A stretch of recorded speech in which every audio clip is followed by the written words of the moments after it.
Hello, how you doing? Look, we're going to make this today. Some lovely bechamel, beautiful, smooth, creamy sauce. I've added cheese to it, and I've also added a bit of mustard. Really delicious. You can put this on pasta, you can put this on chicken, you can put it on steak, you can put it on vegetables. Delicious. Welcome back to How to Cook Great. So I've got a small saucepan there, and I've got a tablespoon, or maybe just over, maybe a heaped tablespoon of butter, and I'm just melting that down. Low heat all the way here. Low heat. Back in a moment. Okay, so here we go. That's just melting down really nicely.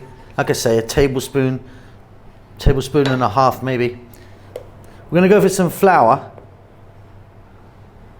2 tablespoons.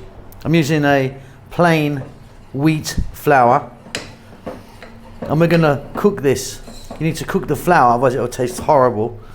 I'm going to cook it until we get a kind of shortbready biscuit type flavour.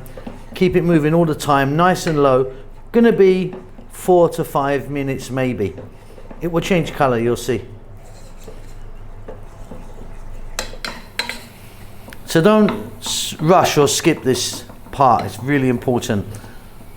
Now you can sort of bring it together into a ball. It's called a roux. It's known as making a roux here.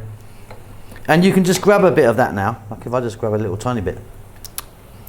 It now tastes like a digestive biscuit or kind of shortbread sort of thing. Now we're going to add milk. So we're going to start off by adding 2 cups of milk. And here I've got a full fat cow's milk. We're going to start with that. We're going to be adding more. I think we're going to add another 2 cups. But first let's just work this in. As the milk now gets hot, you'll see this just kind of get really thick, and then you can just eyeball it to get it to the thickness that you want.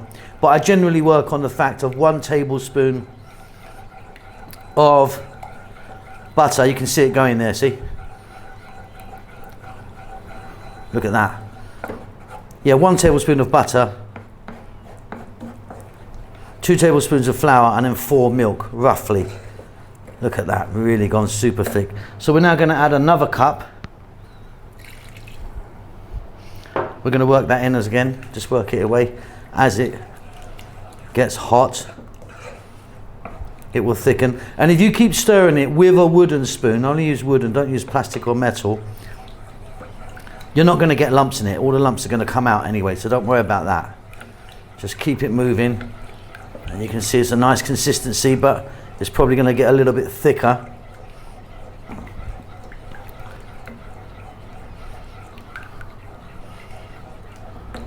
Just starting to go there a little bit now. So I'm going to add 1 more cup of milk. So we've added 4 cups of milk in total now. I'm going to put in a little bit of black pepper, a little bit of salt, and a tiny pinch of nutmeg. That's beautiful in there.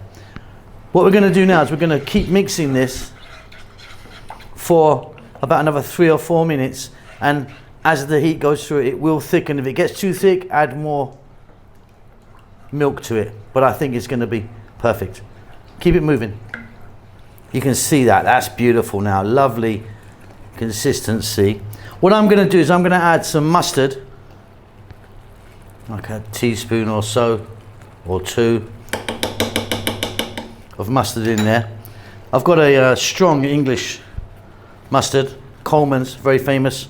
You could use a kind of Dijon-y type thing if you want, or you can opt out. You don't have to put mustard in, but I think it does give it a nice little kick. And then some cheese, cheddar cheese, about 1.5 cups there. Turn off the heat, mix that in. We've got a fantastic sauce there. Oh, that's good. Look at that.